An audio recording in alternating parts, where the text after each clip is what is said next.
Hi, hello, good morning. Today we're starting our 5th day, and so we're focusing on the final 2 fruits of the Spirit. And so we have gentleness and self-control. These are the examples that we're going to work on today. I do want to show you a couple of other ways that you can do it, so it's completely up to you. The final day of any class, there's always a progression. I want you to have more freedom to think of other ways to do it, other than just the way that I'm showing you today. And so there's many different ways for you to illustrate them, whether you want to put them on 1 page or 2 pages. I'm going to model today having them both on 1 page. So let us talk real quick about gentleness. The fruit that I picked for gentleness is a banana. For anybody that's had a banana, touched a banana, you know that you have to be very gentle in the way that you hold it, or else if you hold it too tight, too hard, it's going to get all squished and mushy. In the same way, God has given us a spirit of gentleness. God has created us to be gentle. And so that is so important for as we're going throughout our day. Our words need to be gentle. Our touch needs to be gentle. Our behavior should be gentle. I even mess up sometimes too. So that's okay. It's not about when we mess up. We can go to God and ask him, dear God, please forgive me. Mommy, daddy, please forgive me. Somebody that I've hurt. And so we all make a mistake, but it's about learning from the mistake. And as we talk about the fruits of the Spirit for this month, it's about taking each one and learning to grow in it, and ask God, God, can you help to give me more gentleness? God, can you help to give me more self-control? And so as we talk about gentleness, it really takes control, self-control of ourselves. And that's the second fruit. You may not be able to see it, understand from the image, but this is a watermelon. As we colored it in, then it'll be more understandable. And then in addition, I have little watermelon seeds on my words of self-control. And so self-control is one of the final fruits of the Spirit. And actually with each of them, it really requires us to tap into the self-control.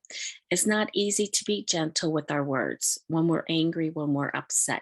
It's not easy to be angry, to be able to change when we're angry to peace. We talked about peace and love. But it's something that we get to choose every day. Every day that you wake up, you get to choose if you're going to step into gentleness and self-control and the other fruits of the Spirit. So each day, as you continue to say, yes, I'm going to choose to be gentle. Yes, I'm going to choose to control my anger. Then you can continue to get better and better with it. So as we focus on writing out the words and having the sketches and the paintings, I hope that you can hang them around your house, and that will remind you of who God created you to be. And those are the things that as we spend time with God, as we ask God to give us control over our body, to give us control over the words we speak and over our anger, then God will continue to give us control over those things. So let me go ahead and transition. We're going to go ahead and start with the sketching. So just one moment. Okay, so we're going to go ahead and continue with our gentleness, start with our gentleness. And just as always, we want to kind of mark off where's the halfway mark in your paper, just so that you have enough room for both of them. And then we're going to start with the banana. And so the way that you do the banana is you want to go ahead and mark your stopping point. The top of the banana is going to be higher. The front of the banana is going to be higher than the back part of it. So you can just pick a spot. And it's almost like you're making a shape of a U, a wide U.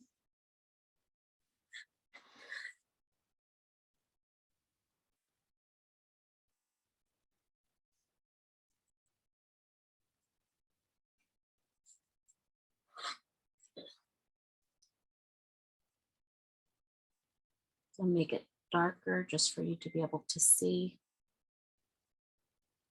Oops. Okay.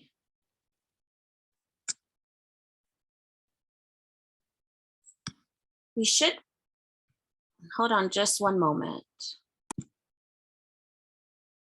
Okay, so we have our paper here. So what we're going to do is we're going to go ahead and mark the middle part of it, because since we're doing gentle on the top and we're doing self-control on the bottom, just to give you a space to know where to go down to.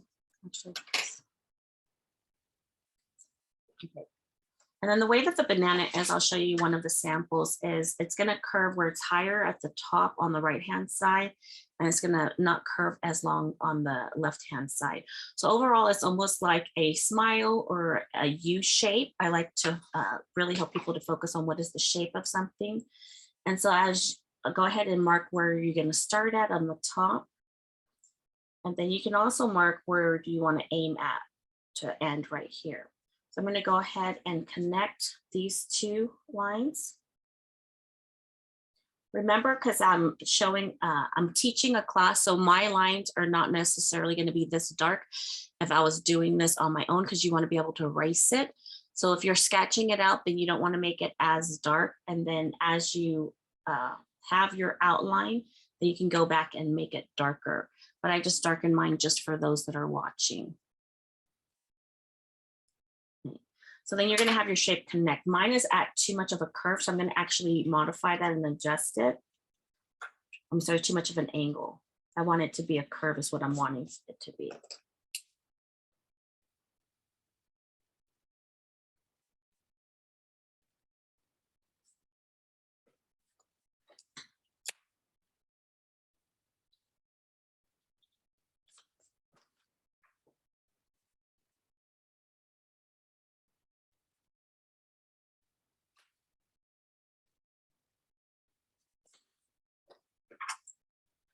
So I have mine at a curve.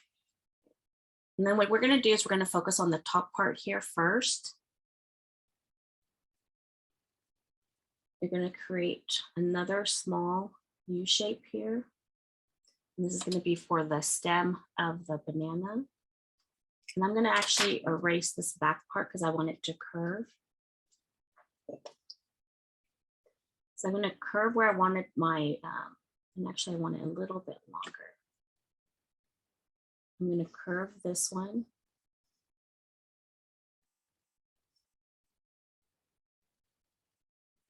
And then I'm going to curve this one. And then in this, whenever a banana is torn off, it's not going to be at just a perfect tear off. So I make what's similar to like an ellipse shape here. And then just some little lines on it. It doesn't have to be a circle, it's just lines. And then I want to actually curve out the back of my banana better.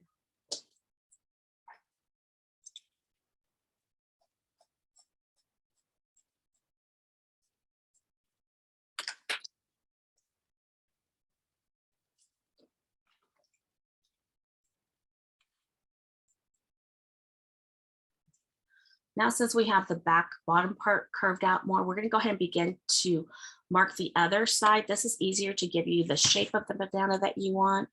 You're going to have another almost like an ellipse shape here. That's the tip of the banana. This is going to help to give us more of the shape.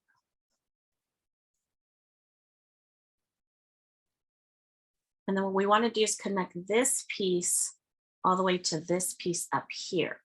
This is going to curve out a little bit.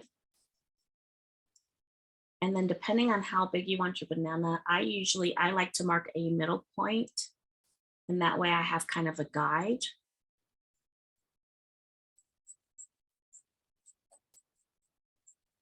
I'm connecting my top two, and I'm going to connect these two also now.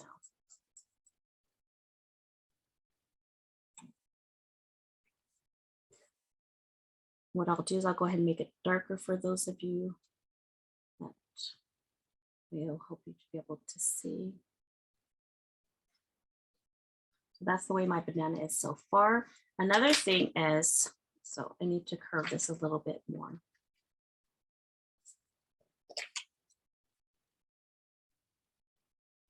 Okay. So I do have one line that's running from the top and from the bottom all the way to the top. That is maybe about just a third of the way inside of the banana. However far you mark it, you want to kind of keep it about the same distance throughout it, right?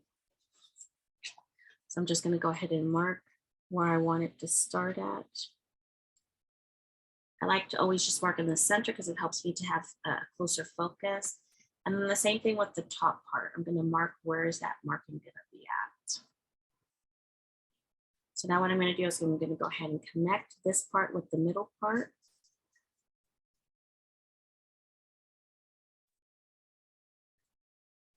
I'm going to connect it also up here.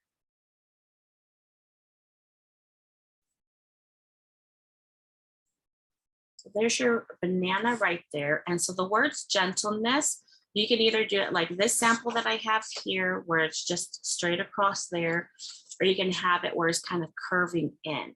Because it is the final class, I would like for you to maybe do something different, right? To challenge yourself. So I'm just going to make kind of like a guiding line for myself.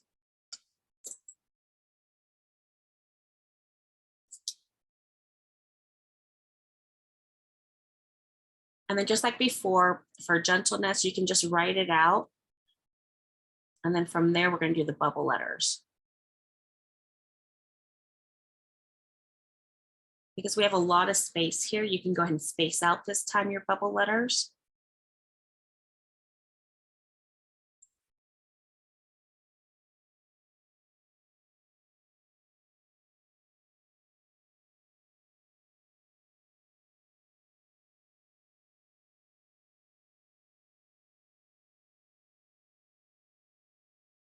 And when you're writing those letters, make sure to write them lightly because you will be erasing those. I mean, of course, you can leave them in there, but you can also have them lighter so you can erase them. And now all we're going to do is we're going to go ahead and just trace through over and around those letters.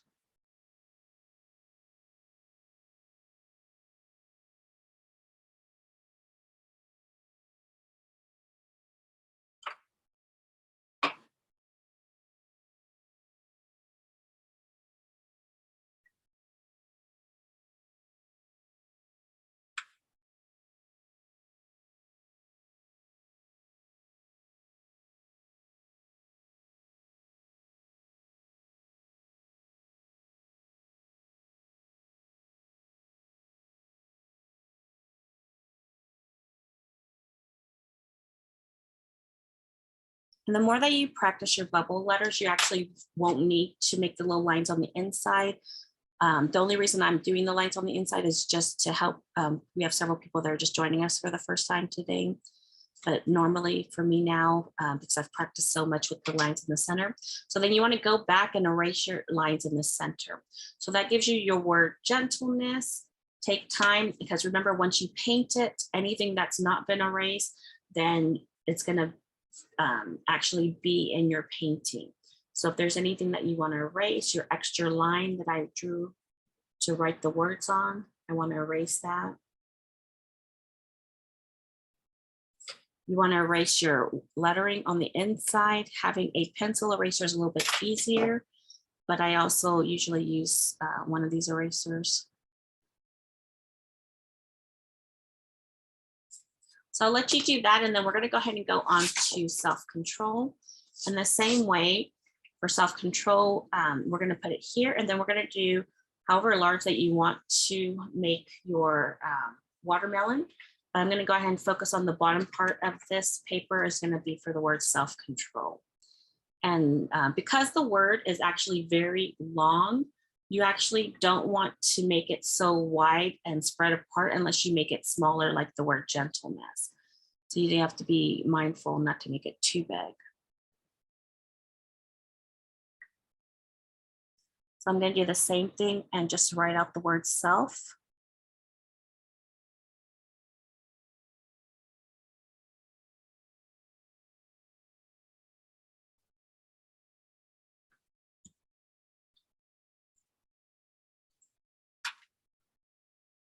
Self-control.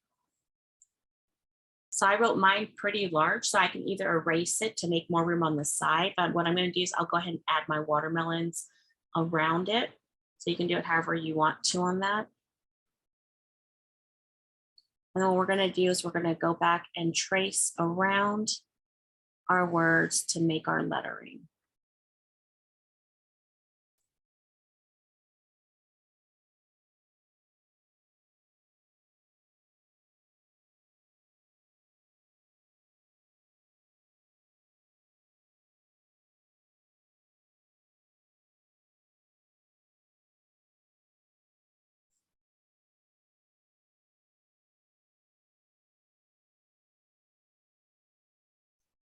And remember, whenever things are touching, it's completely okay for the lettering to touch. It just depends on how much space you have, how wide you put them apart from each other, or how close you put them to each other.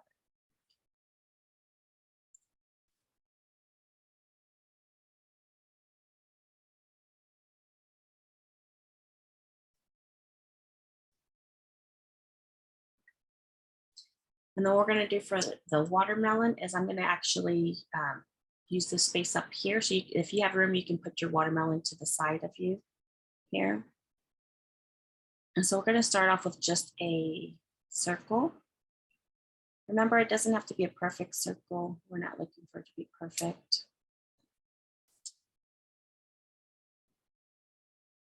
And then what you could do is also put a partially open watermelon here. And so I'm going to go ahead and show you how to do that. It's a little bit different in the shaping. And so I did erase part of my watermelon here so that it's easier for me to, I don't have to worry about erasing it later. And so what we're going to do is make one dot on one side, one dot on the other side. That gives me my guide. And this is more of what an ellipse shape is.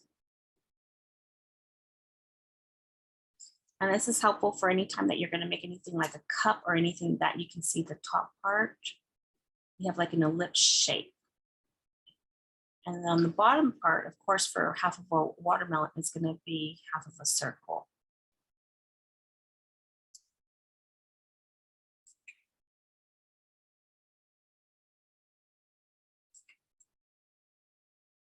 So now since I have my partial watermelon in place, I can go ahead and make sure to go in and connect my other pieces of the watermelon.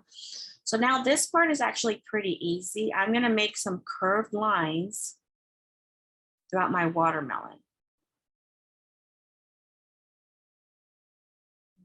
You don't need many. You can do like 2 or 3.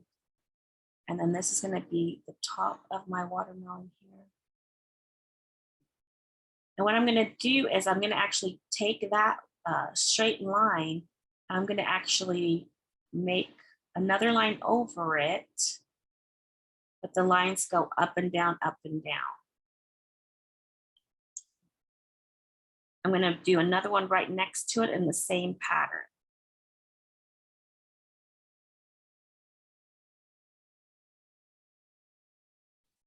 Those are the little, like almost stripe looking things on the outside of the watermelon. Oops, sorry, I'm going to do the same thing here. I'm going to start with my line.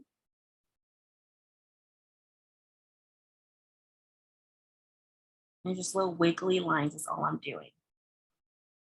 And then right next to it, I'm going to do another set of wiggly lines. And then for this one, the same.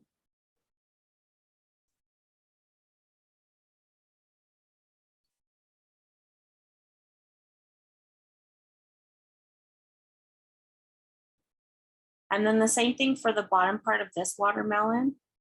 I'm going to go ahead and make a couple of those lines and do the exact same thing. I'm going to take the first line, make it wiggly, do another line next to it.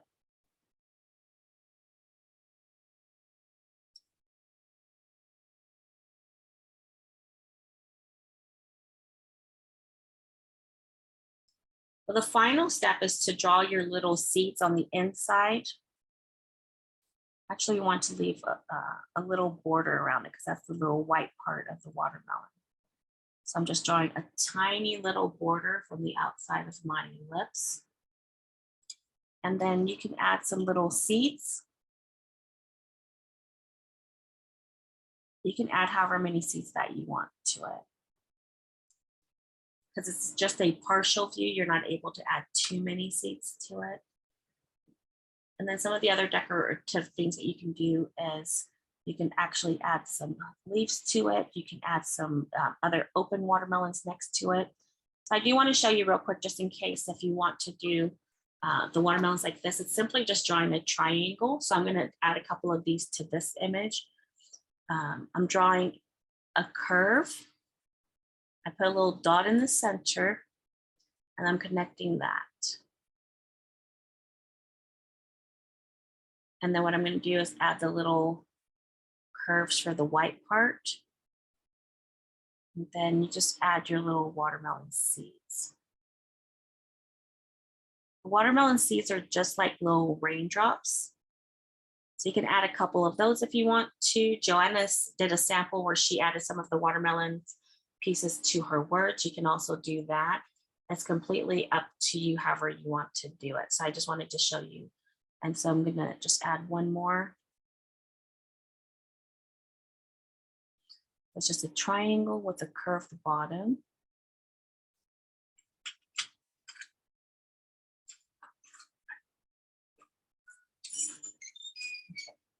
And that's it for that.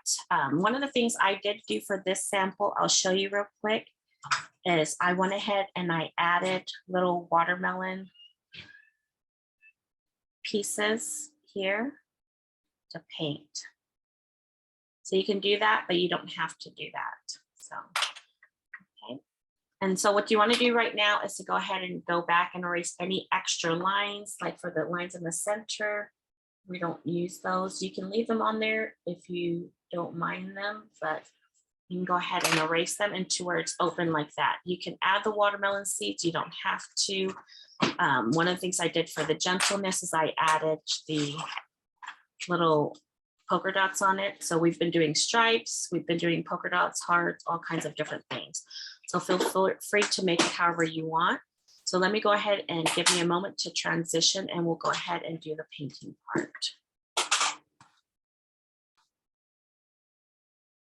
So I'm using my medium brown brush that I've been using the entire week. This is a size 4, and this one's just really easy to get into all of the pieces. And so we can go ahead and start with the banana. And so what we've been doing is you can ask God to guide you in what color should do for the banana. I'm going to show you a specific stylization today and pulling colors together. So I'm going to actually use 2 different colors. I'm going to use yellow and I'm going to add some green because for a lot of bananas, whenever they're not fully ripe, they have green on it. And then I'm going to actually pull those colors into this. And so we thank you, dear Heavenly Father, for today, for the art class. And we ask, Lord, for you to continue to guide each person in the colorings that they're using, whether for the lettering, whether for the fruit, that you would just guide and direct their hands. And we thank you, Lord, just for creative flow, that they would just flow creatively with no hindrance and no limitations. In the name of Jesus, amen. And just because I'm doing mine in yellow does not mean that you have to do yours in yellow. You can, seriously, it's art. So you can do a purple banana if you want to. It's completely up to you. And so I'm going to go ahead and start with, I'm going to do my traditional colors.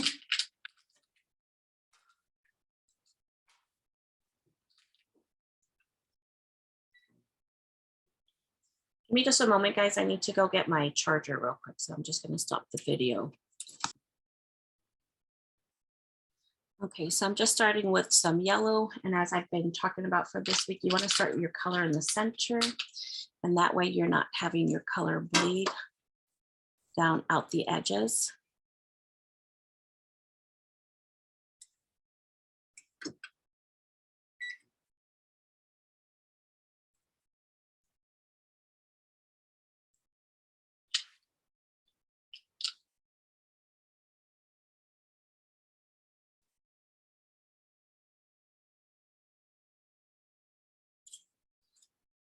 So that my image is not streaky. Anytime I have some of the paint collect like that, you want to fully blend it out all the way. Because once it dries, it's harder to go back and try and modify it. So it's better to do it when it's still wet.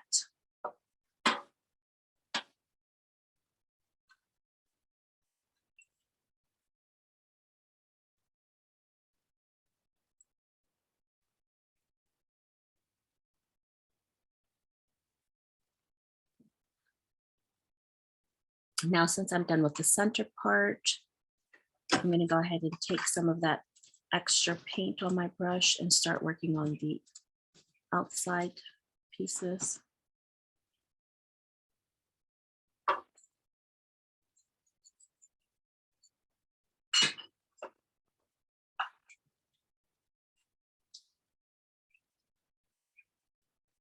And just so I don't have the splotchiness in the paint when it's dry, I just rub the paint all the way through. Remember, because this is a curved image, we want to follow the curves of it, right? So now what I'm going to do is I'm going to take a almost like yellow green.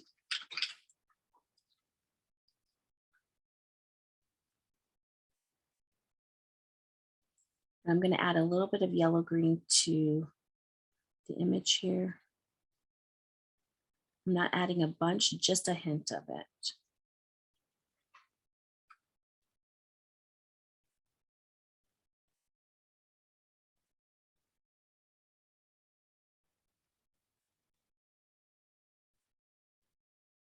And with the yellow green, because it's the blending of the two colors, after it fully dries, I'm probably going to add a little bit more so that it's more pigmented. And then what I'm going to do is I'm going to take the yellow green and begin to paint. Because we have a limited time, I'm not going to show everything, but I'm going to go ahead and just begin to show you what I'm going to do with the where's the gentleness.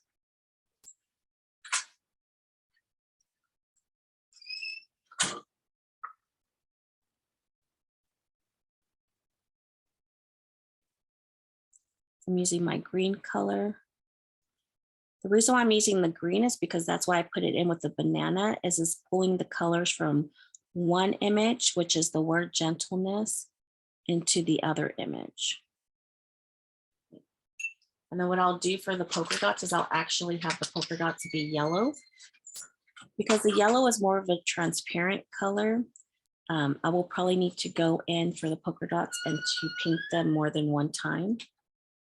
If you notice here, I have a little bit of bleeding over, so I can go ahead and take my paper towel and then that will catch that. If you do it when it's wet, once it's dry, then you can't really do anything about it other than go over it.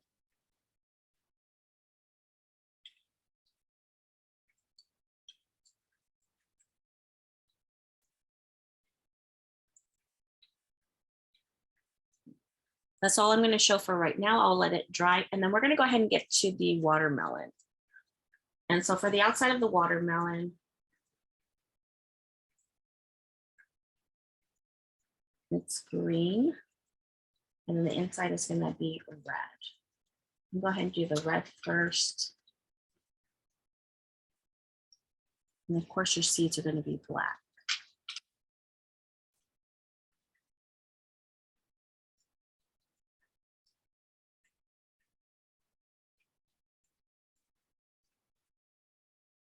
So starting in the center, and then once you have less water, then working on your edges to prevent it from bleeding.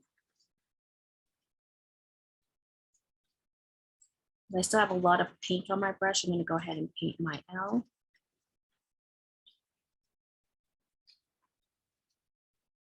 And the same way I was talking about for the banana, you'll see it more, it's going to be more visually apparent in the, as I'm doing the red from the here is going to pop onto the red from the self-control. Remember, watercolors are going to be lighter in pigmentation. If you want it to be darker, you can let it fully dry and paint over it again. So now what I'm going to do is I'm going to work on the green.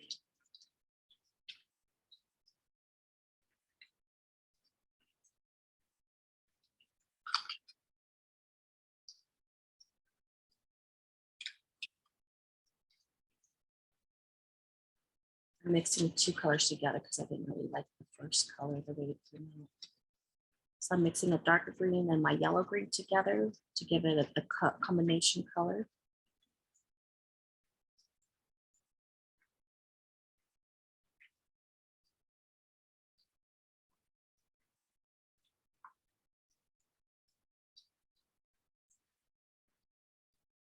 And I need to do the same thing for this part here.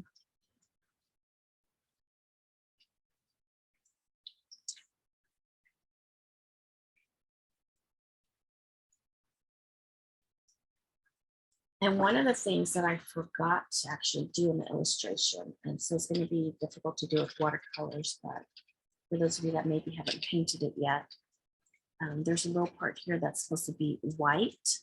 It doesn't look awful, obviously, the way that it's painted. I can go back in since I've already painted over it I can paint over it in acrylics because watercolor is just too light for that. So now what I'm going to do is I'm going to pick a darker green color. And you may want to switch to a thinner brush. You can also do the same thing with marker. You can do the same thing if you have a colored pen. I'm just going to use my paintbrush, but I think I will switch to, excuse me just a minute, I'm going to switch to a thinner brush. Anything with detail, you want to go ahead and switch to a thinner brush just so that you can have the thinner lines on it. So this is a size 20/0. So I'm just taking the darkest green that I have actually on my palette.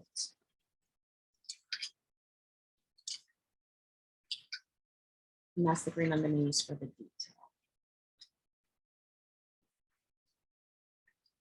So I'm going to go in with my darker green. Like I said, if you have a marker, you want to wait for it to be fully dry before you use a marker, because then what it will do is it will cause it to bleed. So I'm just going to go in.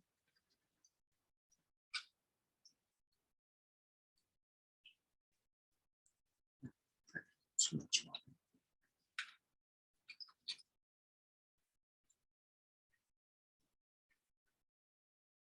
I'm just going to go in and go over that detail where we did the little squiggly lines.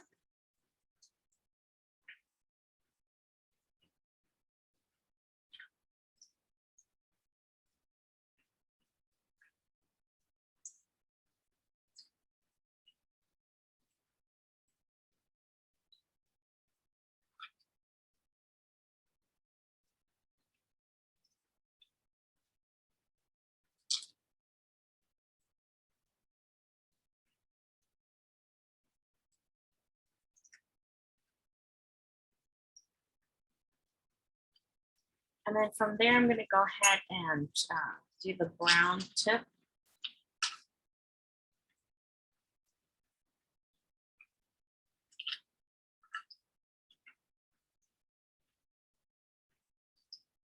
And then the final thing is the actual, let me do the lines for my other one.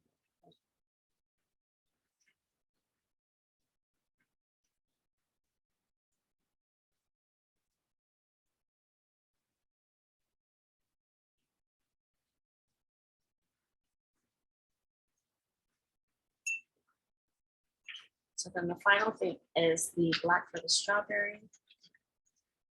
I'm sorry, not the strawberry, the watermelon. The black seeds for the watermelon.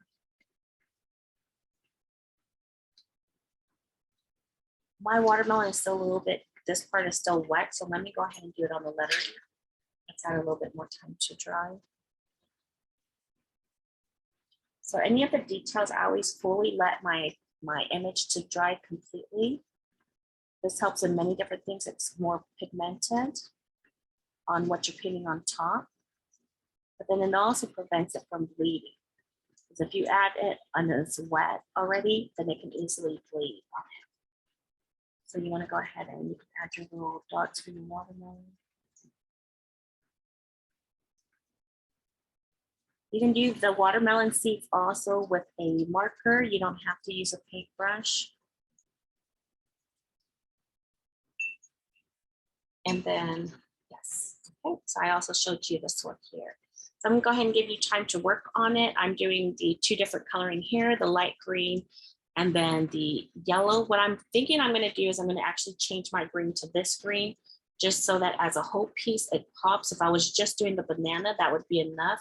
But since I'm doing the self-control, I'm gonna do all my lettering for my self-control. It's gonna actually have the watermelon seeds on the inside. I'm gonna go ahead and give you all time to finish, and we'll go ahead and see. We'll go ahead and let Joanna go ahead and transition to that. Just one moment.